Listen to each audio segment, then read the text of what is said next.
Welcome to CarBuyMe with Cameron, where I give you tips to personalize any model to your taste. Did you know there's plenty of reasons to tint the windows on your car beyond it just looking good? Tinting your windows can actually protect the interior of your car, especially if you have leather seats, for example. It'll prevent fading, which can boost your trade-in value later on. Since you're blocking out the sun, it'll also reduce the temperature in your car, which is good news, because if you get into your car with leather seats and shorts in the summertime, at least where I live, you're basically asking for third-degree burns.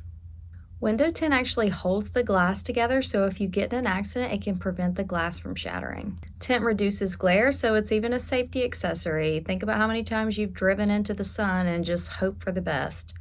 Not a good idea.